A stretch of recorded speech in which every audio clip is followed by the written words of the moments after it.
love beanbags. Like the real beanie ones that are like you can mold. Is it like this? Mold. No, it's not. Chris doesn't like these bean bags because they're not beanie. Like it's a styrofoam chunk bag. Yeah. Well, and it has to be a mattress too. But I mean, we have a mat space that's half the size of this in our living room, the play area. So it's like, why do we have this bean bag? But it was like, I don't know, it's cool. Kids love them. She can't even get on top of it. It's so big. All right, do you guys want to get started for real? Sorry. Sure. Oh, no, maybe. I This will is the talk this you is the off. pre-started. So will I. So will all of us. Everyone's a chatty Cathy in this group. Not us. Chris doesn't even want to be here He does. No, I like it. because had fun none of last this time. is important. We had fun last time. I get fired up. We have You went fun off the every rails. time. I can't The really. last one was wild. Yeah, it was pretty good. Yeah, there's this, he doesn't even remember. I don't think I remember. He showed blacked him. out halfway through. He blacks out every time. All right. Here we are. We're in Redondo at the garage. We are joined by the OG grappler, the venerable Chris Haueter. I'm old. We're with the boss, Melissa Haueter, The the CEO. CEO. Thank you. We're with Queen bitch. the co-vigilante, John behind the lens. Woo! John. I'm Tobin, your producer, and today we have a very special guest. We've got the UFC's raging panda, Julia Avila.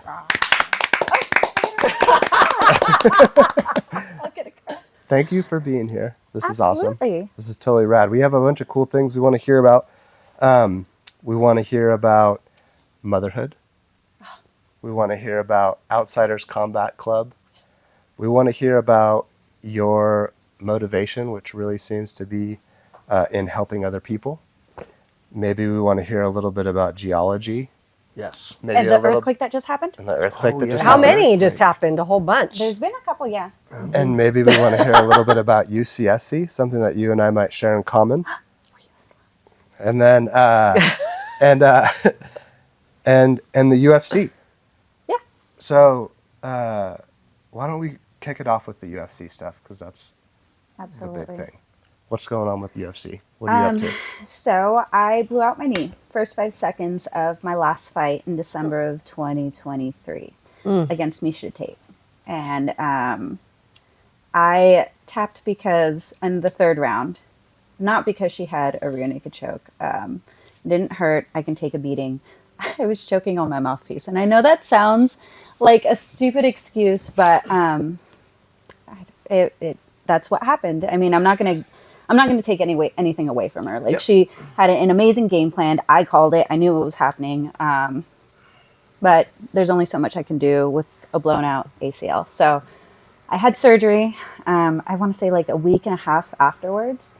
And I've been rehabbing it, getting back into it. I don't want to rush too much, but I just got approved to do a jiu-jitsu match. So hopefully I get to do something like that, fight to win, who's number one, whatever. So I can redeem myself, because I'm actually pretty good on the ground. And I got to prove some motherfuckers wrong. So, And that's a hard thing because Oh yeah, you can cuss. There's this whole thing from the last one where he's like, "Blah, blah, blah." Oh, yeah. So many cuss words in a row. knee good. injuries. I was saying this last night. White belt hurt his knee in my class on the drilling part.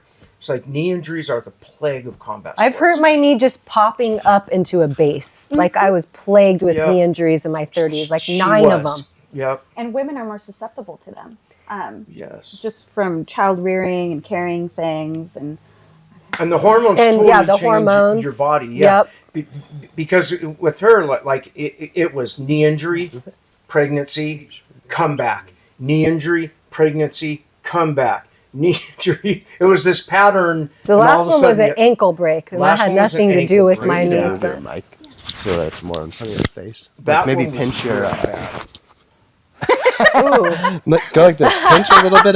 Pinch this right here, and then go like this. Like stick it up. There you go. But like no, I could Okay. picture. You lost your little big old thing now. uh-oh. Here, Oh, give me no. the- give You're me the whole good. deal. Okay. You lost your mouse. All right, we're back. Oh, no. I've been poke prodded, mangled, moved every which way. You're not going to offend me. Just All right, there you go. touch it, fix it. All right. Yeah, I We're can imagine like that, like how you must have felt so early in the fight, blowing out a knee. There's 3 operations in your brain happening at once. One is keep fighting. One is, oh my God, I'm injured. One is, can I move it? And you're having to assess all that in the middle of a fight. Yeah. And I knew, so I remember in between the first and second round, my coach comes in and he goes, hey, I need you to do something. I said, my knee, I can't stand up. And the beginning of the second round, she comes in, she wants to try standing up with me, right? And I hit her, and it was the only hand exchange between us. And she freaked out because I think she said in an interview afterwards, in the single exchange that she had with me, she got more damage than 5 rounds with Holly Holm. And I was like, you know what? I'll take that. Wow. Thank you. Thank you. But she wanted nothing to do with me standing up. And, none of the fighters that I go against, they don't like my stand up. I hit like a truck. I hit like a dude. So she shot in, which was great. It was a fantastic game plan. But I remember even with her being on top of me, like her punches aren't that hard. Like I can still get this. All I need is one lucky break. And I remember trying to move and like my knee just popping out of socket. And I was like, all right, cool. And then she was riding topside, so I couldn't get this knee. I couldn't get any stability underneath it. So it was just this knee trying to push off, trying to do something, my right knee, and it was just... When they don't work, they don't work. But That's the thing with knees. Boy, when they don't work. I do the worst. remember the entire time I wasn't broken. Like my spirit wasn't broken. And I was like, so I know I have more in me, and I know I have more to do in the UFC. Time isn't on my side, and I know that. But I think the age-old saying is, your mind will break before your body does. I'm the other way around. I think Yeah, me too. The other way around. I think for most of us who do this type But of thing, combat athletes, absolutely. it's the my other way body around, is yeah. breaking and my mind's like, but I have to. I literally I had my finger sticking, my bone sticking out of my finger one time, and I switched stances and tried to keep fighting, and that was my very first loss. And so it was just dislocated, and I tried to pop it back in, and I was like, oh, that looks like a chicken wing. And I tried fighting. But I felt that same way, like, okay, my knee doesn't work. How do I work around this? So I don't know, but I got more to do. Yeah, it's funny. I was going to ask you that exactly because I was like, the end of that fight seemed weird. I was like, I was like, did she not tap or like what was going on there? And then the way that they were commenting that fight too, I was like, oh, this seems really strange. Like something's wrong. Like that's what I was like, something seems wrong because I've watched your other fights too, and I was like, this is not her situation. But and then what was the conversation after the fight when she came and talked to you? Oh, she was great. Wasn't she? was super But wasn't nice. she saying like that was like the best shape she'd ever been in or something like that? Yeah, no, she's been working really hard, and I think, again, the older that we are, because she's a year and a half older than I am. So, we're right around the same age, and so we have to, and her being a mother 2 times over, we have to train differently, and we have to recover better. And so I think, when we're young and spry, we come in here and we put in the time, we put in the hours, and then we do extra. Because we can. Yeah. But I think the older we get, the more that we focus on the recovery, and she's been focusing on that and like really working on her mental game just as much as her physical game. So she's a completely different athlete. So she came in there. It wasn't about her opponent. It was about her. Yeah. So I think that was really cool mindset on her part. Seems like a nice person. For reference, how old are you? I'm 36. Okay. A doctor had the audacity to correct me one time. I went in for like a checkup, and I'm like, I think I'm 35. And she's like, no, honey, you're 36. I'm like, I will cut you. Still young. Yeah. Young and spry. That's that age too. I always It is. say It's a good age. It's a great age. When you're fit at like 35, in some ways for a combat sports, you are at the top of. You've got, like, as the men say, your man strength is coming in, but you still have that speed. You can pull out your ass, that 20-something speed. You just don't heal as fast. You don't heal as fast. And that just keeps getting worse. That gets worse. Fantastic. And that's the one thing that I've been noticing. Like, I mean, I can still run circles around these kids. Like when I spar them, there's this one little shit that I love to beat up, and he's in his 20s, early 20s, maybe mid 20s. I don't know anymore. And I just love sweeping him. I love punching him, and it's fantastic. And then afterwards, I'm like, oh, I might need that whole minute rest. Yeah. I might need a rest. And then round. he's ready to go another round. Yeah. Yeah. Mm-hmm. That's the difference with those young guys. So how does it work with the UFC? Are you like, it seems like some people have a contract that they sign for like a certain number of fights, and then some 3-fight contracts, right? 4-fight contracts. Everybody has a 4-fight contract, so no one ever does a one-off. Oh, okay. Now the UFC is at liberty to cut you if you're not So performing basically, it's a well. contract that they can do whatever they want. But we Nice. can't. So Yeah, I have to yeah, ask yeah. permission. Like I am signed away my life and my combat sports to them. So if I want to do jiu-jitsu, if I want to do IBJJF, whatever, Yeah. I have to ask for permission, which is fine. It's not Yeah. that big of a deal. It's Yeah. just I get it. I am their asset. They want to protect me. They do take care of me. They paid for both my knee surgeries. Oh, wow. Nice. Yeah. That's cool. Yeah. So Over the last 5 to 8 years, they've really improved their care for their athletes. 20 years ago, from what everyone told me who fought UFC, that was horrible.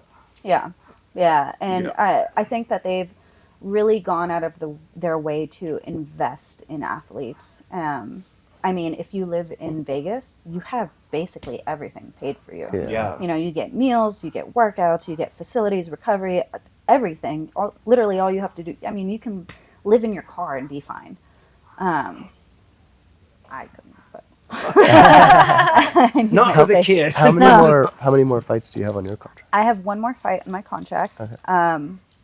God willing, I get re-signed, but if not, I'm not going to pursue anyone else. Like this is the Olympics of my sport. Yeah. You know what I mean? Like Yeah, there's no reason for me to go anywhere else. And I have a career. I can do jiu-jitsu for forever. Yeah. I do a lot of sports, and I've been plotting to get back into track and field. And I mean, if I'm good enough, maybe make it to the Olympics in 2028. Nice. Wow. There you go. I feel like so you're a geologist full time, and you're a mom, and you do the UFC stuff. I feel like you're one of these types of people that blow my mind all the time. I can't imagine doing all that stuff. I feel like it's such a struggle just doing my stuff, and it's like a fraction of that, I feel like. And I guess like what motivates you to, it seems like you're really motivated by helping other people from what I see. And like, what motivates you? Why are you so into doing so much stuff? So I feel like you guys get a lot of this gratification of watching someone else fall in love with something that has given you so much. Yes. I mean, jiu-jitsu is such a huge part of my life, or just combat sports in general. And like when I see the spark in someone's eye, or like seeing the repetition of someone hitting a move and just things clicking, like it's just such an overwhelming feeling of like, I'm doing something, I'm changing someone's life, just them gaining that confidence. And I think that's really what motivates me, just people discovering their potential and their greatness, whatever that may look like. So I love to teach. I love jiu-jitsu. I love being so my gift that God gave me is the ability to lead, right? And to lead by example. So when people look at me, they're like, I did this because you said I could, or I did this because you did it, so you're just like me. I'm like, yeah, absolutely, I am just like you. There's nothing special about me. There's absolutely nothing special about me. I'm aggressively average. Like average height, average build, average speed. I just work really fucking hard. Yeah. And I mean, that's literally anyone can do anything if they just work at it. And I get that all the time. And I think the illusion that people have from the outside looking in is that anyone who's an accomplished athlete is somehow naturally gifted to a point that they can't ever achieve. And I think that combat sports, I mean, there's clearly some natural talent, but like I have a group of guys who are my non-athletic guys at UACTP. I love these guys. I love turning them into killers. It's like I'm bound and determined. And when they finally hit that sweep in real time, real roll, that's the magic. They're like, wow, this worked in spite of me not being a great athlete. Exactly. And that's, I mean, that's something that keeps me motivated. It keeps me going. And I get messages all the time. Like, I do a variety of sports and, you know, strength training. I was an ultra marathoner for a long time. I do cycling. And, you know, I get messages from a guy. I remember when I first started out, and this was, you know, years, I had like 10 people following me, and someone had to watch my fight, and he's like, hey, you know, I started running because of you, and I did my first 5K this weekend. Nice. I was like, hell yeah, man, that's awesome. Well, one of the cool things that you do is it seems like you're not just a hard worker, but a smart worker. Like on your Instagram, I was seeing how you'll like be taking care of your kid, but then you'll just be like hitting some squats real quick on the side. And like, you kind of seem to like be good at pivoting your daily life to like do all these different things at once. And I feel like that has to be what it takes, right? You can't get stuck on something and say, oh, I'll do that later. Or, oh, I can't do that right now. I think that's the positive channeling of ADHD. We got to move. I've been accused. I've been accused of ADHD, autism. What Me else? too. Everything. Someone loves to tell me I'm autistic all the time. Yeah, somebody does. I'm sure I could be categorized into fit any little thing, but it's you have to pivot, right? And I'm sure that you've learned this as a mother, that you don't want your identity like to be solely one thing, right? Yeah. As a combat sport athlete, as a coach, I want, when people think of me, I want them to think of driven. Yeah. Right? Not that I was a UFC fighter, not that I was a Right. geologist, Yeah. not that I was this or that. Like, I wear a lot of hats. Some of them are fancy, some of them are pretty mundane. All of them are dirty. They probably have a little flunk to them. But I want my description not to be something that I do, Yeah. but something that I am. Yeah. Driven. I have the type of drive that will swallow you whole. And I mean, you just pivot. You make things happen. It's like you want your soul to have to be a representation of a process of the way that you do something, not like this one specific thing that you do. That's such a risky thing, because like that one specific thing can collapse at any given time. And if that was your full identity, then you become like completely broken. So I think that's really smart to like focus your soul on like a general process that you can do anything, but just in this one specific type of way that you came up with. It's uniquely you. That's a smart thing. And I mean, especially after injuries, it's so difficult, especially when you, like, your coping mechanism was to move, right? If I have a bad day, go on the mats. If I have a good day, go on the mats. Yeah. My dog died, go on the mats, right? Like, and then when the mats bite back and I hurt myself, what do? Who am I? It is amazingly but depressing. Like, and what's weird, when you're not injured, you forget how, like, God, I was in a slump when I was walking around with crutches. Yeah. Yeah. I would crutch back here and do push-ups. Figure it out. Figure it out. To do it. That was me on crutches. I remember when your leg atrophied. Yeah, You're my like, "Oh my calf was God." like this big. I was so skinny because I wasn't eating, because I had, it's hard to like feed yourself and everything. And I had a 3-year-old, and I had, broken my ankle, and I had a huge plate and screws and everything. And it was like, That was and a it happened bad right one, here. yeah, It was a terrible right here. break. And it took me out of, I was 36, and it took me out of that adult division competitive grappling.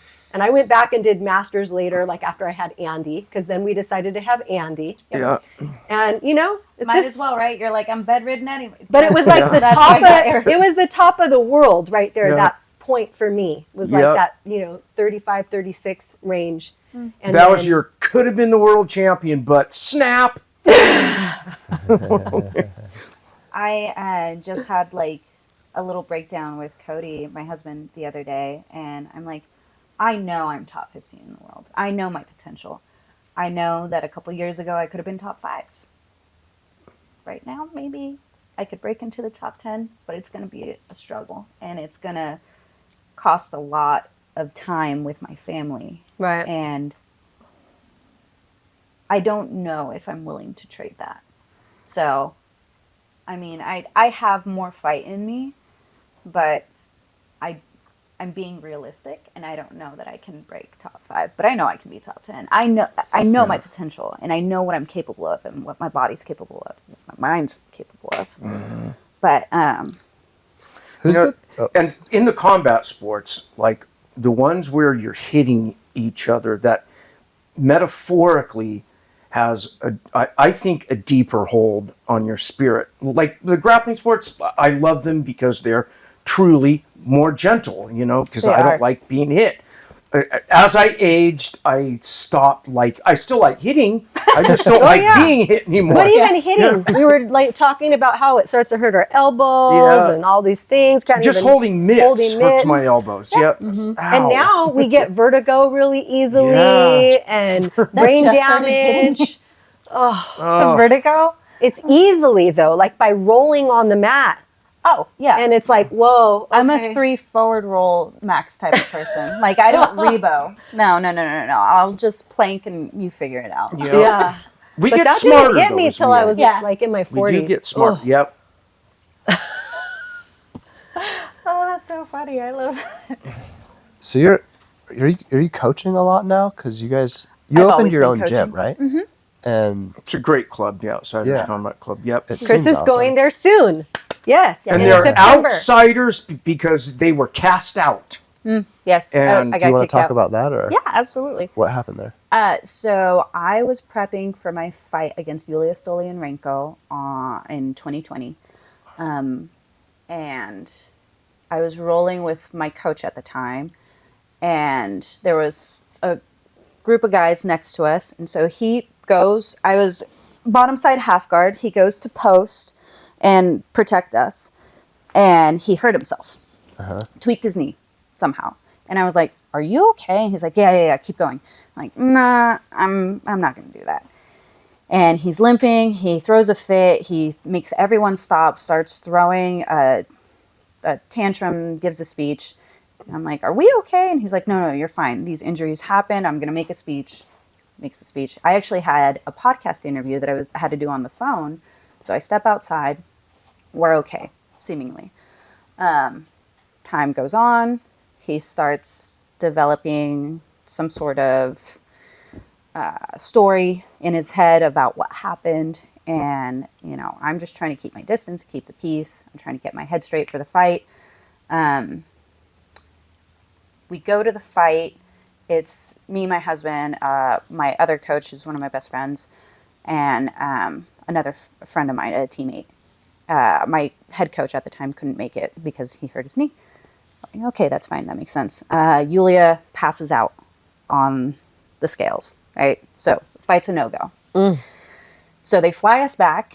One of my coaches, Randy, he had a fight the next weekend. So we go in Saturday. I'm like, all right, let's get him training, start going. Well, my coach at the time, Seth Norman, we're sparring, we're deep in. He comes in, doesn't even take off his shoes to get on the mats, and he starts yelling at me. He's like, I'm injured because of you, blah, blah, blah, in front of God and everyone. Wow. There's kids in the corner crying. There's a bunch of people there.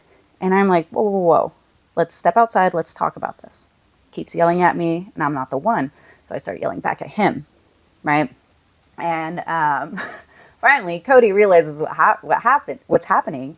He gets in between us. He's like, yo, don't yell at my wife like that. Also, there's a lot of cursing. It's not as gentle as it was. Get my stuff. And the last thing I said to him was, I've done nothing but support you. And I walked out. And I guess after that, the remaining people got an earful from him. Randy, one of the owners, he walked out. A couple of the other people experienced it, and they walked out. 85% of the gym left with us. Oh, wow. We opened up a gym 2 weeks later, Outsiders. We have 6 owners. 3 of us are black belts. It's Bill, me, and Randy. We're the black belts. And then 4 other ones. Cody's one of them. We all get along, but we all have a difference of opinion, which is great. I wanted there to be a panel, not just a hierarchy. Yeah. Yeah, I think one of the biggest problems that I've observed over the years is to be a good coach, to be a good leader, you have to be humble. You cannot have a victim mindset like, oh, that student left me. People come and they go. You have to have that long thing. And I also say you almost have to accept the fact that you are going to get hurt. It's not, I might get hurt. It's When? You will get hurt. Let's hope it's not that bad, but it's coming. You're going to get hurt. You have chosen a line of work that people are literally trying to hurt you all the time. Sometimes they're going to succeed. Other times it'll be by accident, and it's always your fault. That's the way whenever somebody gets hurt, even my students, I have to accept that it's my fault, not theirs, because I didn't somehow coach them right or whatever. Knowing they're going to get hurt, though. I can't imagine like blaming somebody for getting hurt training, because I always sort of feel like the whole point of the thing is that like you're attacking me and I can like defend myself, right? So like it's like that's my responsibility to like not get hurt.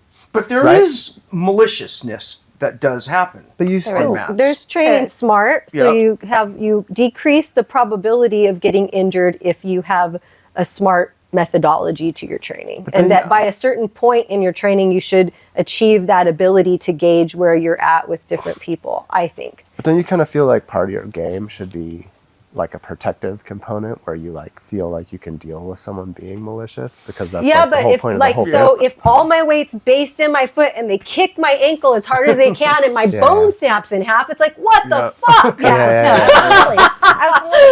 And I mean, there's only so much that you can do with preventative measures. Like I have some of my teammates are 200 pounds, and it's my choice to roll with a 200-pound white belt. Yeah. But there's only so much that I can do to mitigate. I don't anymore. And it's that, after like 40, I was like, no, just can't. and it's like that's your right. although I don't believe in magic and all that, there's sometimes where I get kind of the feeling that those two people I should call time, change partners, whatever it is. You have to be when paying you hurt, attention. I should have, I had a feeling they shouldn't roll the first roll.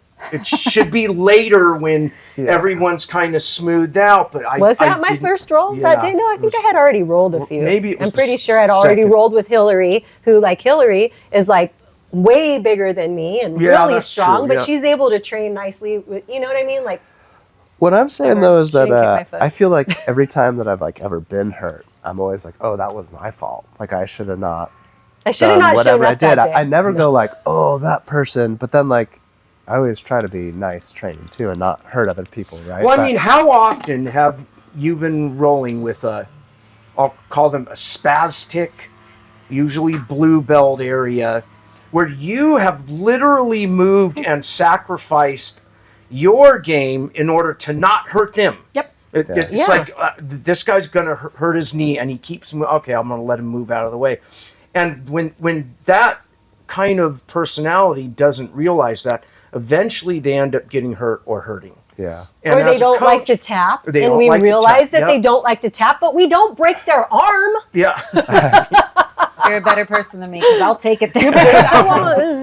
No, and then, I mean... In competition. In competition. I hurt the last girl whose arm I had. Well, and as a MMA fighter, like, I get a bad reputation, like, oh, she's going to come in, or I have a target on my back. Yes. No, it's hard. horrible. You have It's a big target. every gym that I go to, so I don't like to announce. I'm like, no, I don't do this professionally. I don't. And the guys, they don't want to lose to a girl. Ever. It's like, oh, I shouldn't have lifted today, bitch. No. I'm sorry, who? What? Lifted what? So is being part of the gym and coaching something that, like, if you're starting to I mean, everybody should be thinking, I think, that's a combat sports athlete. Like, what does this look like in the future for me? And is the coaching and the gym part of that for you when you look forward in life? It's always been for me specifically, because I know I love coaching and I know sports makes sense to me. I'm a little socially inept. I don't know how to make friends. I know how to punch people and I know how to hurt people. And apparently I know how to do it without even trying. But I've always prepped my life and my situation to try to be a coach, whether that be being a co-owner or just a coach or owning a facility. I just want to help other people and I want to help kids. I come from inner city. Like, my parents are both immigrants. I'm first generation American. So we didn't have a lot coming up, and sports was a way for me to get food, get dinner.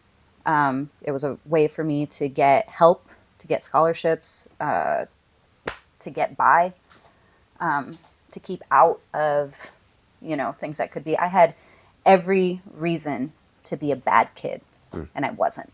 And I think a large part of it was because sports just resonated with me. So I want to give that back. Nice. And I remember I was a blue belt, white belt, blue belt. And I had just started dating Cody. And Cody and I hit it off. Like, we had moved in, I think, 2 or 3 months after we started dating. I didn't know his real name is Raymond. I saw his ID and I'm like, who the fuck is Raymond? Who are you?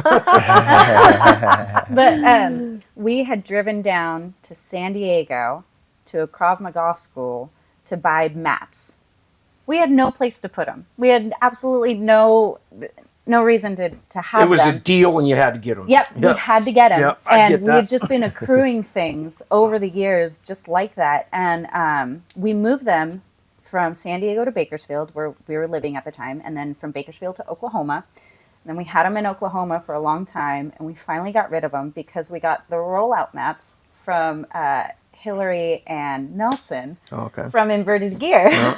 So we're like, oh, these are a lot more light. And anyways, everything. We always try to find deals. We always point at buildings and go, Jim, Jim? we can live upstairs. I do that all the time. All the time. Every tall ceiling thing, I picture a gym. Yep. I'm like, we could just build a loft. We'll just live upstairs. It's fine. And no, it's fantastic. I mean, we are reaching the youths already in Oklahoma. We have a world champion MMA fighter. That's She's awesome. 11. Nice. 2 other of our kids, one got bronze, another one got silver. And they're just in Abu Dhabi this past week. They're back. Nice. Yeah. And they're amazing. All of them. All of our kids have so That's much awesome. potential. Yeah. I like the community service theme. I feel like a lot of really successful people have this, like, community service component to the way they think about things. It's not just about them. I don't know. There's some pretty successful people that are narcissist as hell, unfortunately. But I would say that, like, Or in they that, fake the community They fake the service. community or in that service, vein, though, I feel like that narcissistic person is like what we were saying earlier. They've tied themselves to, like, one idea, and their identity becomes tied to, like, the success of this, like, one thing. And then at some point, like, say you get in a car accident or something and you can't do that one thing anymore. It's like a super unstable path. And I guess I'm not trying to say, like, I don't know, I would hope that anybody would not be doing well, but just seems like a really diversified, stable, good way to be successful is to do it the way you do it. Yeah, I think metaphorically, the ideal of jiu-jitsu is the art of adaptation. To be able to adapt to any weight class, any opponent, your own injuries, aging. It's like, how do I adapt? It becomes almost a pattern you can overlay in all areas of life, which I always say I'm trying to make it work in my off the mat life, because I do it pretty well on the mat. I adapt. If there's some spaz, I don't match the energy. I try to do calmness in a calamity, all these things that I'm trying to practice with my family and the world out there, I'm thinking, God, it's just like jiu-jitsu. I just have to Because we can't control. Because you We can't can't control control. our families. We Right. can't control mat spazzes. We have to accept the inability to control external things and realize we can only control how we act. Yes, and then how we act can give better probabilities of outcomes. Better success, yeah. It's all about probabilities, it seems like. Find comfort in your discomfort. Yes. And act accordingly. I got a random UFC question. So when you're walking out for a UFC fight, how much are you like pumping yourself up, or how are you calming yourself down? Because I feel like when I go to do jiu-jitsu tournaments, like I feel like I'm actually trying to like chill the whole time. I'm like trying to chill myself until you step out to fight. In jiu-jitsu, yes. Yeah. In MMA, MMA? no. You're going full I'm bore? an animal. I'm a completely different person. That's why we don't play my song, my walkout song during class. We just don't do it. Like, that too out of song control. comes on. I'm a different person. What's the song? Bad Girls by MIA. Oh, okay. Yeah. Good song. Fantastic. But I am completely different person. It's a switch. And you have to be able to turn it off and on, obviously. But When do you turn it on? When you start walking? Because I feel like you will blow out your nervous system if you start too early, right? No. I'm a showboat. I Really? love it. I love it. I feed into it. I actually dropped my coach Randy with a liver shot in 2020, right before my 22-second knockout, fourth fastest in the UFC of all women's. And I saw that. You looked fired up. oh my God, I was fired up going out. So what had happened was the first fight finished in 58 seconds. The second fight finished in like 30 something seconds. I was coming out of the bathroom and they're like, Julia, you're up. You're fight number 3. It's like, oh. So what had happened that day was, oh my gosh, there was so much that happened that day. That week, my opponent changed because it was 2020 and Melissa Gatto couldn't make it from Brazil because the borders were closed. And so I was fighting Gina Manzani. And I was like, okay, cool. I know her. I know her style. It's fine. Let's do this. That morning, I had to poop in front of... I didn't have to. I just had to. But anyways, I was taking a drug test. And so I was like, there's no worse today. There's no worse. So I'm going out. The first 2 fights finished in under a minute. I'm coming out of the bathroom. They're like, Julia, you're up. And I'm like, ah! So I'm warming up with my coach. I drop him with a liver shot. He's limping his way in. And I'm like, let's go! So she hits me once. I knee her in the solar plexus. I guess I knocked the wind out of her. And I just keep going. Finish my fight. 22 seconds because my fastest was 21. So it was 22 seconds. And I'm just amped, right? Everybody gets amped, right? It's silent because it's the apex. It's 2020. Yeah. There's no audience. But I can hear people in the back, like cheering me on. They had no idea who I was, but they were cheering me on. And it was so rewarding. I got the cameraman like amped up. Yeah. And I didn't get a fight bonus. Next time. Yeah. But no, yeah, I was super amped, and I just love being amped for it. I'm a showboat. Like, you put a camera on me, I'm gonna perform. I feel like you guys are similar like that. You like to perform like that. He's like, you're boring. Yeah, a little bit. A little bit, yeah. I really think, and I remember hearing this back when I did Muay Thai, that if you're doing that thing in your mind where you think your energy is scarce and I have to save energy, oh no, I can't spend it. That seems smart, but actually that's the worst thing. Oh, really? It's like you got to lean in. Let it flow. Yeah. Be like, I'm here to fight for 3 days. Mm-hmm. I'll fight all fucking night long. Anyone, throw them at me. But then you're good. But when I'm like thinking, God, I'm not in really good enough shape. I better hold on. It creates more energy expending mental fuck that makes me not the mental perform part of it. well. Yep. No, lean into the chaos. Lean in. Yep. Lean in, embrace it, be it. Yep. Yeah, I think when we have Bushido, surrender to the void.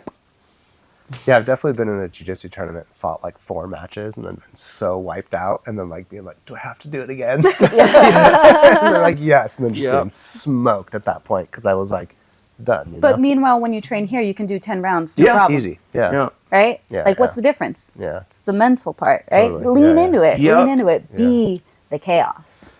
And that's the thing in like jiu-jitsu comps or wrestling comps, when you have multiple matches, once you've won two or three, everybody left is good. Yeah. Then it's mental. It's who wants it more, who's willing to warm up and cool down again, Yeah. and that's like half the game then. Unless you've been fighting a lot and you're ranked in IBJJF, because Yeah. now your first couple matches That's are going to true. be easy. Yes. Yeah. And you should know that. Then the upsets happen because your mind isn't right. Yeah, that could be. Yep. Yeah. I subbed someone in Pans. What was it? It was gi Pans because I remember I was a white belt, and I didn't compete very much because I was a white belt and it was expensive, and I was house broke at the time. But again, Cody and I, it was one of the first times we started dating. Think it was the second tournament he drove me to. There was a girl who had a camera crew with her. She was from overseas. She's European. Subbed her with an Ezekiel choke, and On camera. on her camera. on her On her camera. camera. First round. Oh, wow. She had no idea who I was. I ended up, I think I got second that year. And the girl that got first, she fights for PFL now. Fantastic girl. But yeah, so it was funny because she was projected to win. Like, that's why she had a camera Right, crew right. with her. Yeah. Oops. Like a legit camera crew. Yeah. Ooh. I Flew almost feel overseas. bad for her. I Yeah. felt so bad, and I tried to like express like, Yeah. you know, I'm sorry, you know, you did great, and there was a language barrier. And, She was destroyed. That's Angry. the best, though. I feel Yeah. like jiu-jitsu is such an equalizer. I fought a dude that was an active welterweight in the PFL, I think, in jiu-jitsu when I was a blue belt, and I subbed him. It was like the biggest confidence booster ever. Isn't it? Still to this day, I'm like, oh yeah, that professional MMA fighter subbed him, no big deal. But like, it's a great experience for people, I think. Yeah. Yeah, it's good. It's one of the best things you can do is compete. And there's a lot of people in this who don't want to compete for whatever reasons. And I always try and say, when we're rolling open mat, that's competing. Even though nobody's watching you, it's all in your head. You know, just do it. It's good for you. yeah, we do at Outsiders. We do a lot of tactile, a lot of rolling. Our instructional classes are only 30 minutes long. And even then, most of the time, it's Cody, when he teaches, he likes a lot of tactile things. And he's like, all right, these are the parameters, figure it out. It's very much, he looks at one of the guys from Globetrotters, one of the black belts, he loves how he teaches. So he's like, all right, these are the rules of the game. Now go, 5 minutes, figure it out. I like a little bit more instruction, so that's how I teach, but all of it's 30 minutes, the rest of it's rolling. Yep. Like, let's do application, live application. Go as slow as you want, but a lot of tactile. And also to people's comfort level, because I know it's not very comfortable doing mother's milk to someone off the street. But, yeah. There's this whole other component. You're a professional geologist. My degree's in geology. Okay. I do work in the petroleum industry again, but now I'm more of data analytics. I see. Yeah. And you went Find an oil. Find an oil. That's and what I you do. went to UC Santa Cruz? I started my collegiate career at Notre Dame, and then I transferred to Santa Cruz, and I finished out the other 3 years there. And you started there in 07. 07, yeah, and I graduated 2011. I graduated from there in 2008. Oh, you did? So we crossed over by like a year. What Yeah. college were you at? Stevenson, Oh, okay. I Where was were at you? Merrill. Merrill. Okay, Yeah. right up the hill. I Yeah, feel like okay. Santa Cruz is so strange that the school is like segregated Yep. in a weird way.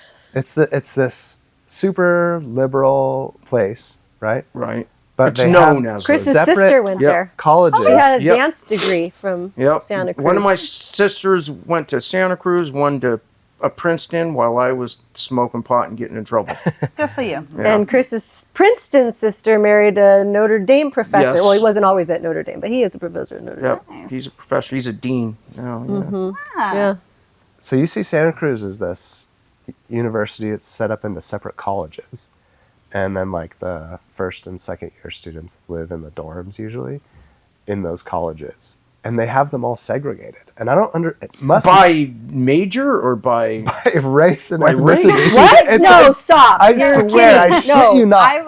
I would venture to say it's a little ethnicity based, but so A little. the Does theme- it happen A lot. naturally or institutionally? they have themes. I want to hear. I want to Okay, hear wait. from Do you get somebody to that pick set your this thing theme, up. or they put you in a theme because There's they're a like, Jewish college. Yep. I was at the Jewish college somehow. Are Not you Jewish? No, but I ended up at the Jewish college, and I have a lot of Jewish lifetime friends from it.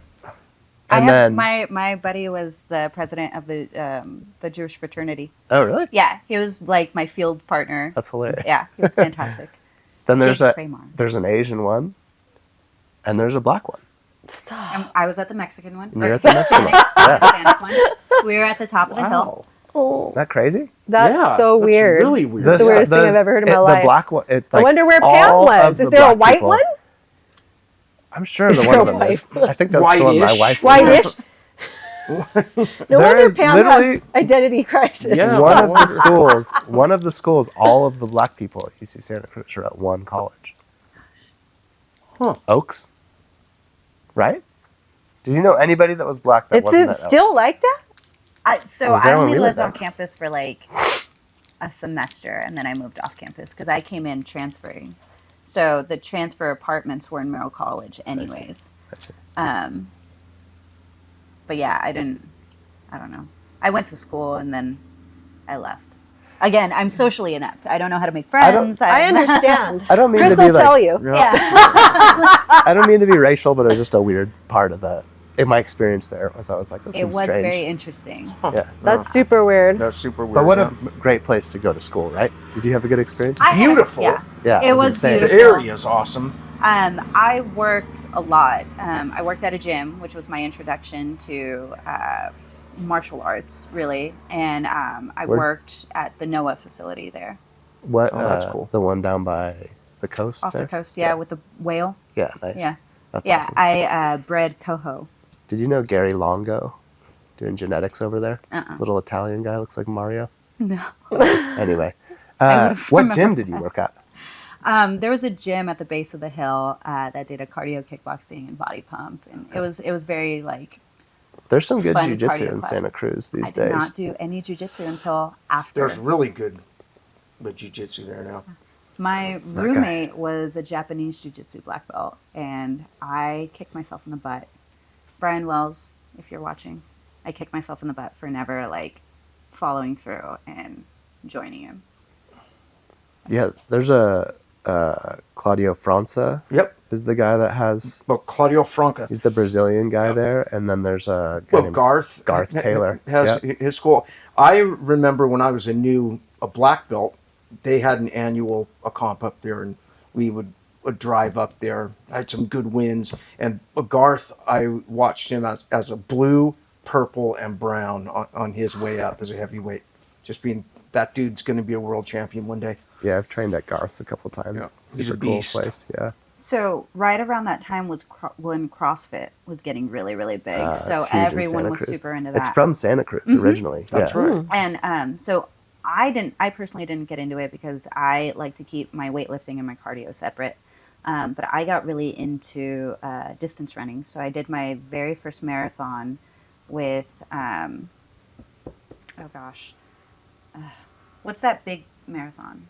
The MS group. Anyways. I don't know. Anyways, I did it with them, and it's a rock and roll thing. So for my 21st birthday, I ran a marathon. And then I did a stint of running for a long time. I qualified for Boston. Didn't go and it got bombed that year. Oh yeah. Yeah, it was wild. So didn't do that. Running, like we all run, not like how much you run, but there really is like I always say now that I'm older, is I love running from the waist up, but it hates me from the waist down.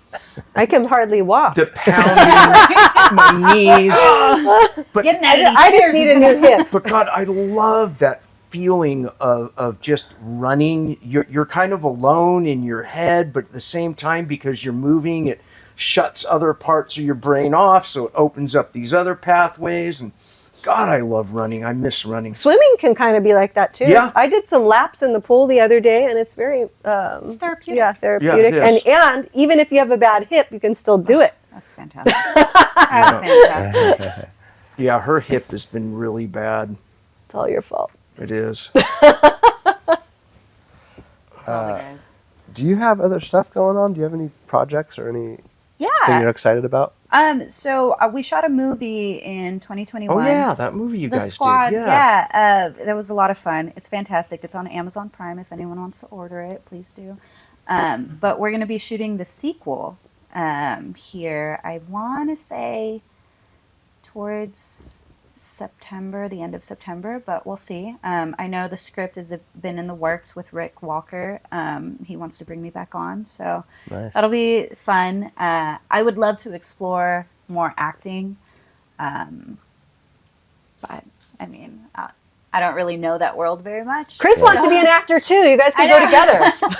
I mean, I always think I want to, and then I'm always reminded, oh, I'm a stutterer and I can't read scripts. So Oh yeah, there's that. I would have to ad lib. So my buddy, it's a funny story. Randy, he's one of my coaches, my training partners, one of my best friends. He was my stunt partner. They're like, hey, do you want to bring anyone in for the fight scene? I choreographed all of it. We didn't have any stunt doubles. It was us. I threw him. I punched him. We were rolling around in like actual sewer water because the Ooh. line broke. Oh, God. Ooh. It was bad, but it was funny. But he has this Oklahoma twang, and he was wearing this bunny mask anyways.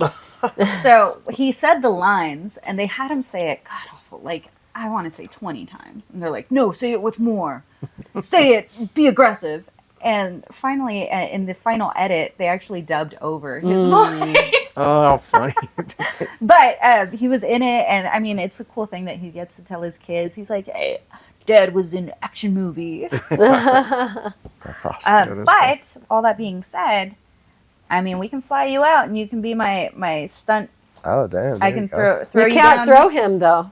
He breaks. Gently. He I breaks. can handle a couple throws Gently. still. To I'm be in a almost- movie, he can. Yeah, For the movies. I'll sacrifice myself for it. Yep. Yeah, Nice. absolutely. I mean, I would absolutely get beat up on a movie. To be in a Yeah, movie? to be in That's a what you're movie, going to sure. save your final throws for? Why not? Not to defend his family or anything like that. Just to be. No, I always got one Hollywood. left in me. I always have one left. Okay, One always real one. fight Okay. left. Nice. but I mean, it's not even a real fight. I remember there's a scene where one of the actresses, one of the main leads, she pushes me, and then the guy he was the gun guy, he's like, hey, it's not a real push. You can't really push her. I'm like, You're like, I yeah, can I take get the push. punched in the face. No, and it's like this, Like a and he's touch. like, no, you have to do that. Yeah. You can't actually push. Yeah. Like she weighs 80 pounds. Yeah, Like yeah. I can take this push. Yeah. So funny. That's hilarious. Meanwhile, my buddy and I'm throwing him, and they're like sliding the mat to try to catch him, and I'm like, he knows how to fall. Oh, as he It's- falls, it's they're fine. trying to put a cushion. Yeah. Yeah, and then I throw an elbow, and I accidentally clipped him just a little too hard, so I think he got a fat lip from it. But it was fun. It was a great experience. I loved choreographing it, and I mean, I can see myself doing that. Hell yeah. That's awesome. Yeah, it was a lot of fun. But so hopefully I get to shoot another movie. And again, I would love to continue that further, but we'll see. I mean, there's not a huge market for someone that looks like me. You've got an actor look. I don't I think you do. so. No, I think you do. Yeah. I don't know. We'll see. I'd love to. I think it'd be fun. I think I'd be typecast a lot. No one sees my range.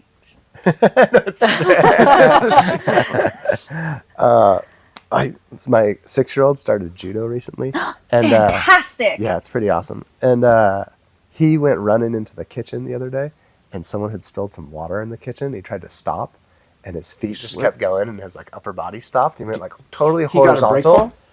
Blah! Perfect break fall. Head didn't touch the ground. that's awesome. Perfect Yeah, side your head's break fall. not supposed to touch the ground, Chris. It's not that. It's just the rapid movement in space. You're not supposed to do My that. brain tilts. And you can't not do that if someone's throwing you. And he popped right back up to his feet. He's like, "I'm okay." I was like, "Yes." Ukemi. It's a part. That's why it's its part of own the deal. separate, art of learning. It's the art of falling. So whenever I teach throws, that's the first thing we learn is know how to Let it fall. fall 1st. Yeah. Yeah, that's the most important part of a throw. That's how I teach it. That's how it was taught to me. There you go. I did that for years when I taught. I was saying last night in my class that I now do an abbreviated warm up. I used to have an extended one where you run, then you do cartwheels, then ninja rolls, then break falls, then shrimps. I removed that whole part, and I'm like, God, I should bring that back in. That's Good. exhausting. It sounds exhausting. Do you guys want to hit some cues from the crowd here? Sure. Sure. I know. How far? We're like We're a an couple hour hours. in. No, 1 hour. Okay. I'm Yep. talking your ear off. I'm sorry, and I feel like I've been No, Yeah, no, you're doing taking great. over. We asked You're you to the come. guest. We Great. asked you to come You are and the talk guest. Yep. our ears off. All right, so we take some cues from the internet. So we have a really great group of people that have been supporting our podcast online, and we've been asking them to send in questions, and we've gotten a lot of awesome questions from some cool people. I really enjoy interacting with the people online. It's super cool, and I think I'm it's glad cool. you're having a good time, Tobin. Yeah, no, I just feel like it's super cool, and I think it's cool that people want to reach out and talk. I think that's awesome. Yeah. Thank you, guys. Yeah. So if anybody else has any other questions, it's Fire them off. yeah, Slide fire 'em into off. DMs. Podcast at combatbase.com. Yep. If there's one thing I love doing is opining. Yes. All right. So here's the first question du jour. All right. So this guy says, my tournament matches didn't go too well. I lost the 4. You lost before? I lost the 4 the matches that I 4 had with matches, the okay. same person. This is from Ivan, right? Yep. Yep. My question is, how do you rebuild your confidence when it's shaken so badly as mine was? Thank you for the time. Looking forward to seeing Chris in September. Getting there. Ivan Creeth. Yeah, in Oklahoma. He's in Oklahoma. Oh, come by. Come through. Yeah, through. he's coming. He's coming to this. He'll come to the seminar. Yeah. So, Ivan, the first thing is you go to Outsiders Combat Club to rebuild your confidence, because they will rebuild it, even if they got to bust it down first. No, I'm kidding. But I'm not sure which gym he trains at. yeah, I'm though, not sure either. Ivan. That's fine. But he comes. He's a Combat Base Club member. Yeah. Oh, hell yeah. Yeah. We're Ivan's all a about great cross guy. training. So. Yep, Ivan's a great guy. Ivan is a philosophical guy, and I think the biggest thing, though, if you go in and you do these matches, so my first competition experience ever was a double elimination tournament where I cut weight to be in a middleweight, because I was a little bigger back then. Cut weight to be in a middleweight, show up, and there's only a girl who's 40 pounds heavier than me to fight. Nice. And so I go out there, slap hands, she grabs me, throws me on the floor, arm bars me. I go again and I want to do my Tani Otoshi because that's my favorite takedown. I'm trying to get in there, second time, nothing. Grabs me, throws me on the floor, arm bars me. Okay, that's my first competition experience as a blue belt. And I was sore for days after that. Days, yeah. but you came back. I came back, but it took me a little bit. Yeah. It's a realization for me, the losses and what exactly happened, of what I need, maybe some things that I could be working on. I'm sure nerves had a part to do with it. If I'm not competing regularly, I think that contributes to not being familiar with being in that particular environment. Yep. Right? So, the more I competed, the more comfortable I was in the environment, and the more I won. the better I performed, because the more I was able to just, it's a different environment. And environment, like you always say, environment is stronger than will. That's one of Chris's lines. Environment is stronger than will. And so if I've never been in this particular environment, or I haven't been in years, or at this level, you know, that was my experience too, competing as a new blue belt. I had that experience. By the time I was an advanced blue belt, I was landing my Tanya Toshi. I was the one doing the arm bars, right? Because then you didn't quit. Because I didn't quit. And then purple belt would start off a little rocky in the beginning again. Like one time getting like put into a triangle early on, or no, being swept and then having a blackout, right? Oh, yeah. Like I got swept and the whole thing was downhill from there. So I have a lot of experience with loss, but you know, by continuing, sign up for the next tournament. That's what I would say. Sign up for the next tournament. And wins, Yep. And there are Just keep doing it. And I can't think of their names exactly. I can think of one name, but I don't know if I'm being completely accurate. One of the regular Brazilian black belt world champs lost almost every match as a color belt. Until they got to black belt. And then they got to black belt. Yep. And so, I mean, that's that whole thing. Persistence is more powerful than perspiration, right? Perspiration? Oh, okay. Sweating, right? Yeah. Sweating. I used to, years ago, when I was doing Muay Thai, I would wear Walkmans, which we don't have anymore now. We have iPods. And just hearing a crowd running, I would get that feeling. And I would like feeling, oh, there's the feeling of being amped up. And that's like also where you lean in. And because you're going to fight anyways. So you might as well give it all. Or doing like, that's a good point too, like a sports psychologist would probably say, doing visualization. I think that helped me a lot. I remember visualizing this one pattern of, you know, throwing guard into this sweep that I like to do, into mount, blah, blah, blah. And I visualized it over and over again. And at that next tournament, I hit it, you know? Nice. So doing that type of visualization, thinking about what you're doing while you're rolling, making sure that you're like paying attention to points while you're rolling, because I think a lot of times when we just roll, we're not paying attention to points. We're just flowing with it. But whenever I would compete, like in the month leading up to that competition, every time I'm making sure that I'm holding position, that I'm counting the points, that I'm starting from my feet. Like we've talked about, if you never like start from the takedown position, whether I'm going to pull guard or whether I'm going to go for a takedown, you know, we got to imitate that environment as much as we can, I think. And those things will help alleviate anxiety and doubt. You adjust your environment to most closely match what you do. Yeah, absolutely. Do you have any tips for this guy? Yeah, I lose a lot.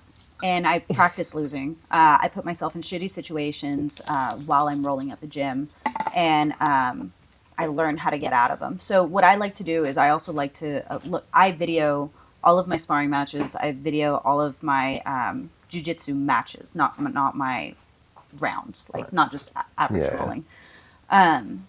But I go back and I study even if I won, I look at the things that I did wrong. I look at ways of improvement. There's always room to improve. With my last fight with Misha Tate, I had an entire arena cheering for Misha, right? And like having that resonate, like that sound, Misha, Misha. And I'm like, I have to be mentally strong to be able to overcome this. And I wasn't mentally broken. I wasn't at all. I was still trying to fight, even into the third round with a busted knee. You have to have that mental strength, and you have to have that visualization. You know, Stephen Curry does it where he imagines, you know, the win. Simone Biles, she preaches it. It's having that mental strength to go through with it, because losing sucks. And being tapped sucks, right? You practice that shitty situation so you don't have to do that. So that's not the outcome. And that's the beauty of jiu-jitsu with, you know, being able to roll all the time. Like I roll with bigger, stronger guys. I'll put myself in a shitty situation. I'm like, all right, let's solve this problem. So I would say, just like, you know, Melissa said, sign up for your next one, visualize, and try to emulate that environment. And there are certain like reflex arcs in our brain that when you're unaware of them, you'll keep falling in a pattern. And by filming, watching yourself, or just having others be like, whenever I lean over here, you always post. You got to stop posting. Yeah. Or like just something where it like clicks, and then you like instantly change it, and your game changes. And that's obviously where coaching helps. Yes, that's another big one. So whenever I was competing, I basically got private lessons with Cindy Omatsu because it was a very small group of people that would train in our women's class. So like every time I would compete, I would tell her exactly what happened. It was before we had these. So we didn't video everything back then. I got it. So I would just be like, so this happened, because you can remember most of the time, unless you black out, like I have done that before as well. But, I would, and troubleshooting. So privates are really good, I think. Yeah. Yep. Privates are. Be coachable. Be coachable. Be Yep. coachable. I have people like some of my teammates, they will fight me tooth and nail. And I'm like, listen, I'm the one watching. I understand that you're in the shit and you can feel it, but I'm watching you and I know what your body's capable of doing. Yeah. Put your right foot on his fucking shoulder. Yeah. But I think a lot of my teammates, I don't like calling them my students, I call them my teammates. A lot of my teammates are scared of me. So they'll do like when I'm yelling at them, like in a jiu-jitsu match, I'm like, I swear to God, if you don't put, and I want to say one time I did go on the match and I smacked one of my teammates. So they should be afraid. But again, we're the ones watching. We know what's happening. We can predict typically what another blue belt or white belt's going to do. Yeah. They're predictable. And that's also, so like just mentally, always remember every round, half the people lose. Yeah. Mm-hmm. Your odds, like, I mean. Yeah. But it sounds like he had 4 matches against the same person. The same guy. So nobody else showed up in his division. So don't let that get in your head like, oh, I lost 4 times. You lost 1 time to one guy. So now it's a problem. Let's figure out how to beat this. And here's another piece. Here, I got to step out of here. I'm about to piss my pants. Okay, piss your pants, but can I say this one other? Yeah. I have one other piece. A huge part of bracketed tournaments is who shows up that day. Yeah. Right? So if only one guy showed up that day, okay, that guy had your number. But if you enter in another competition, maybe there'll be some other people there. You'll get the experience to go with different styles because not every style, is... They work differently with each other. Like I might beat somebody easily, but then have a hard time with the person that they beat. Right. Yep. And that's why I like cross training. Yeah. Mm-hmm. I mean, I think there is some benefit with like rolling with your teammates and, like if they catch your style, then that forces you to grow. But I mean, like rolling with the same 3 people just gets boring. So I cross train a lot. You get caught in patterns. Yeah. Like you said, you do get caught in patterns. And I'm like, let's go somewhere. Let's roll. Let's figure it out. Yep. Because I want to know my flaws. I want to be unbeatable. We're all beatable. Yeah, other energies are important. And part of the problem with the tribal aspect of combat sports is there are groups that don't want to go outside of their comfort zone. And if you want to grow, you got to get out of your fucking comfort zone. And you have to risk and not care about winning or losing. And then you realize, oh, I just love the fight. Then you're in the zone. But when you're worried about winning or losing and all these things, and well, that school and who that coach is, like, nah, that shit fucking matters. Just fucking roll. Yep. Yeah, it is I think he said it earlier, Tobin said it earlier with, it's the great equalizer. Jiu-jitsu is the great equalizer. Yep. Even if you're really good, somebody's going to beat you. Yep. I wanted to share. So I had a dude when I was a blue belt and I was competing a bunch. There was this dentist that would kick my ass like every single tournament. And it made you so mad that he was a dentist too? We'd always meet in the finals. Yeah, he was like a full-time dentist. And I was like, my work's slow. I'm training a lot. I should be able to kick this guy's ass. He would fuck me up every single time. And we met up at the BJJ Pro. IBJJF did a double elimination BJJ Pro, they called it. And I got him first round. somehow. I don't know why it worked like that. I got him first round. He beats me on points first round. We both break off in the bracket. I sub every other person in the bracket. Like it was like 5 matches or something. Blap, blap, blap. Sub everybody. Me and him in the final, and he subs me in the final. So like, I think the whole thing is a humbling thing, right? And I think you got to realize like, look, you lost this day, and it's all good. You know, I think you move on and you keep working at it, right? You can't expect to show up on day one and kick someone's ass. And if be your the guy that goal wins. is learning, you learn more from a loss than a win. I agree. And if you keep my goal, like I always think, the competition isn't the objective; it's part of the training. 30 more minutes. And then people ask, "Well, what are you training for?" I don't know, but it's just I'm training, and when I compete, it's part of the training. Yeah. No, I agree. You shush. All right, we beat that question to death. All right. You're good at that. That's our question big best skill. question number Beating 2. questions to death. People, questions, all of it. We're gonna hit one more cue, then we're gonna do one more short segment. I know and we then we'll can be outta here. do Spitfire cues. How many cues are there? 2. There's only one more. So, okay. So this question is, what's the best way to continue to play guard as an older practitioner? My knees and hips aren't what they used to be, and I'm curious if learning to transition to a more open guard might be a solution. Thanks. Live to the fullest. Carol Grawl. Hey, Carol, how you doing? I feel like Chris never played close guard until he got older. Yeah. He was you would just know that Chris doesn't have a close guard. Anything from close guard wasn't happening, and that he was all dynamic and open guard. So my experience watching him age has actually been the complete opposite of that. Yeah. And why? Tell us why you did that, Chris. Well, I want to know because that's my trajectory. all right. So, Everybody's. like I was telling these guys last night, from purple belt through the black belt, De La Riva guard invert was my game. I could invert out of fucking anything.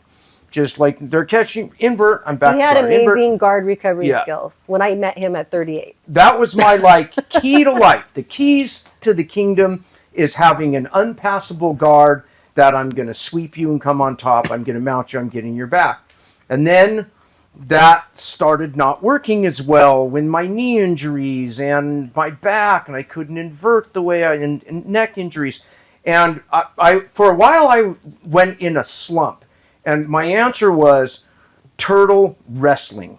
Was instead of getting past, turtle up, wrestle up, and that's a game that's good for when you're young, when you're explosive, when you're fit. And then it started to click about, I just want to say 5 or 6 years ago. Actually, when I met with Hickson, when I turned 50, I'm going to be 60. So that's 9 years ago, 9.5. Yeah. He'll be 60 in December.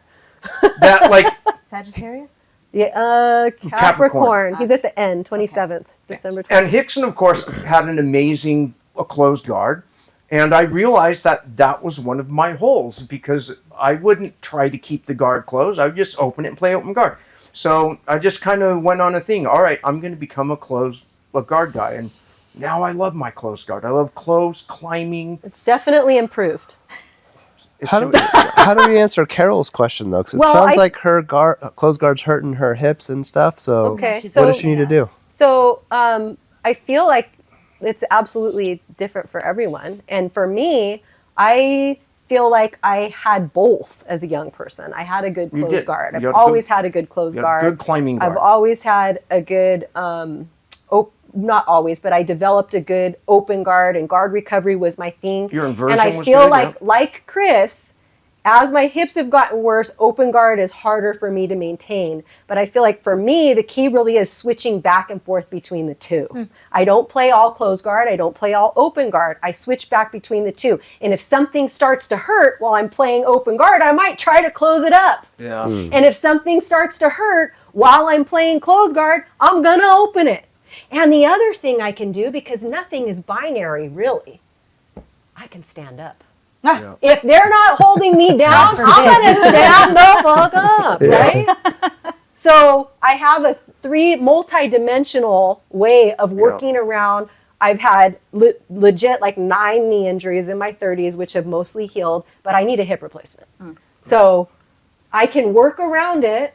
But jiu-jitsu people, more than any other combat sport, get stuck on the ground, almost thinking everything has to be on. They forget. If they're not holding you down, stand the fuck up. Yeah. And then if you're like, well, I don't have a stand-up game, get a stand-up game. If your hips need bad, get a stand-up game. Get a grip game. So I'm going to go complete left field with this. And I'm going to tell her to start strength training and mobility training. So Nice, whether there it's you go. yoga, yoga is great. But the older we get, the less cartilage we have. I mean, and especially for women, osteoporosis is huge. So just a little bit of getting that resistance, that grind under a bar is going to help combat that. Walk backwards. Oh, that's a good one, yeah. Yeah. Just practice Great. always Yeah, walking I'm a backwards. huge, I spend You're a more yoga time person, yeah. doing cross training than rolling. Yeah. That's the ratio. HIIT Like I and roll yoga. like 2 to She 3 does, times yeah. a week, and I do strength training and mobility stuff all the other days. And that's what I need to do. I think it's Hit or lit? absolutely crucial. Not hit. I do hit Lit? because I like it. What about lit? I like that, just drenching myself in sweat. But it also is the hit. The way that I do it, it is about mobility because I Yes. take a lot of movements we do in jiu-jitsu and I put it 30 seconds with a 10-second break, and we do these movements over and over without body weight because my philosophy is if you can't do it without a body, you're not going to do it with a body. So I teach a HIIT class on Sundays in a heated yoga room. Oh, wow. And so I have it at 103. That's the temperature that I like. So That's awesome. Yeah. any of my yogis that do it, now Nice. you know. And it's more of a mental game, but Yeah. like I think it's a great representation of the shit, that mental fuck in jiu-jitsu or in combat sports. Right? Like if you're grinding, try to get out from someone, being underneath you. Yeah. It's that mental struggle. So I like to do a HIIT class for that. Huh. It's also really good for the joints and ligaments and everything. But the movements that I do, a lot of them are combat sports based. But I also strength train 3 times a week. I don't do as much cardio because the cardio I get from just my sport. But yeah, I think that would be a huge benefit to her in building strength around her knees and hips. But find a coach. Don't do it wrong. Yeah. I've been to so many different physical therapists through all those injuries, right? It was physical, and I took what worked well from all those people, and that's how I put it together, like a decade worth of research, right, into formulating. I teach fitness classes at a gym, a local gym. So we do, we use our dumbbells and do weight bearing exercises, but I got it from that. So yeah, I think, you need, just like anything, you need a coach to make sure you're doing it. Well, doing and it. you can join the combat base club and Yeah. you do the HIIT classes. I do and a monthly HIIT Yeah. class and a monthly yoga class that'd be a good for way to combat do it. base. And on Zoom, so you can on do Zoom. it from anywhere. Yeah. Mhm. And if you can't make that particular time, I email it out to And they'll wear you out. And I They also will wear have you out. I have some HIIT and yoga and mobility stuff on the video library. Yeah. It's actually Yeah. there all the time. All the time. Yeah. You just push repeat. Yes. And you can Back mix to them back. up because they're short. So you can mix up different ones. And we should put more. We should take because- some lit classes. Oh, lit. You know about you lit? know that Low intensity Chime, interval Chime training. and That's how you I, get super good at chilling. Chime and I, that's my thing. Because Chime and I, when I roll with him, so Chime is one of our most aggressive, strong guys back here. Ridiculously strong. Yes, ridiculously strong. And so when I roll with him, I say we're gonna get Spiritually strong. I say we're gonna get lit, low intensity interval training. There you Because go. I only want to do lit with Chime. Lit. I used to be able to hang with him until my hip thing. All right, Carol. Get lit. That's the deal. Get lit. I get lit with Chime. All right. So this is our last little segment. So we want to hear from you, Julia. What was your favorite UFC moment? Do you have something in mind that There's so many. stands out to you as like the one thing that was amazing or There's- interesting or whatever you feel? So many. Winning in the UFC is always great. Meeting the community, like the fighters are so supportive, and it's a very small community. I mean, there's less than 100 women in my in the UFC. I think there's about 100 women. So Wow. I mean, That's that are small. signed to the It's UFC. small. So it's small, and of those, I'm in the top 15, and like we all just kind of know each other. I remember Yana Santos. She's Kunitsukaya when I first met her, but I remember when I was laid off from my job in 2019, and I was distraught. You know, it's all the oil companies were going through several layoffs, and you know, just the economy was horrible. But I remember I got laid off, and I'd survived 7 layoffs prior to that for our company, and I was like, well, I guess I'm going to be a full-time athlete. And you know, I made a post. It was kind of sappy, but it was whatever. And she was one of the first people to message me out of anyone, and I didn't even know her. But she messaged me, and her English was a little broken then. And she goes, hey, I remember when I went full-time, and it was the best decision I could have done. I know this wasn't your choice, but you're going to be fine. And just since then, the community, the UFC community, has just been so supportive, so amazing. I DM'd Sean O'Malley, and I asked him, and a couple of other UFC fighters, and I was nervous about getting stem cells in my knee. And I was like, hey, I don't have a lot of money. I'm actually paying out of pocket for this. Did you see any benefit? He messaged me, and he goes, yeah, no, this is great. Go do it. Here's $1,000. And I was like, I didn't even, what? That's cool. And I mean, it was just so cool. Whenever I go to the PI, I mean, gosh, I was 185 pounds. I had just had my baby. I was getting back into it. And I was like, guys, I want to fight. And they were putting me through all the rigors, the tests and everything. Brandon Moreno walks by, and he's like, go, you got this. And like just a whole bunch of other people, like, you know, these people that you see on TV that are stars, that are amazing. They're regular people, and everyone's just kind of there to support one another. Like, you see all these fights and arguments, and Oh, that's It's the fake. show. yeah, that's the show. That's the show. We're Yeah. all showboats, but I mean, like, I think a lot of them, you know, we're there to just be. Yeah, you I've know? often And- said, and I tell this whenever I instruct, like, what I've been up to for the last 20 years, I watch MMA, but I turn the volume off. I don't want to hear any commentary. I don't want to hear people that aren't in the fight analysis of it. And I get so much more out of it but by just watching the fight. I don't want to get into all the pre-fight and shit talking, and that's the grossest part of the show for me. Yeah. And a lot of people forget that we're human. Like, we break, we hurt, we cry. I remember, you know, when I lost to Misha Tate, people were like, oh, you're horrible, you suck, you should be ashamed of yourself. Oh, Like, God. Chris says, always stay out of the comment section. Stay out of the That's comment what Chris section. said. Fuck. They don't like my voice either. Fuckers. my very first fight, someone was commenting on my eyebrows like I have a tarantula on my head and I look like James Franco, and I was like, I'm not mad at it. But, Called worse. Yeah, I've been called worse. Why are people so mean? Like, what is their problems? People are fucking rude, but you know what? They wouldn't say that to my face. Of No. course. And I would absolutely knock a motherfucker out. It's Yeah. some, So it's I'm glad some that they wouldn't. 19-year-old incel living in his mom's basement, pissed off at life.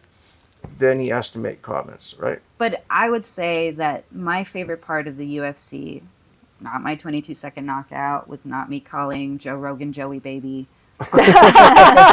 You know, it's been the community. Yeah. And like truly the people in the UFC, like they're good people. Yeah.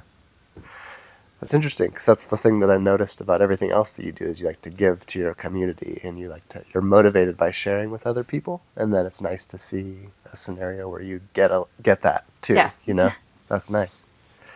That's a good spot to wrap it up, you guys. Yay. Thanks so much for coming all the way out here to Absolutely. be with Thank us you. and hang with us. I think they went And, far. Okay. And Hold on, I can get them over here. Yeah, guys, thanks for tuning in to another combat-based podcast.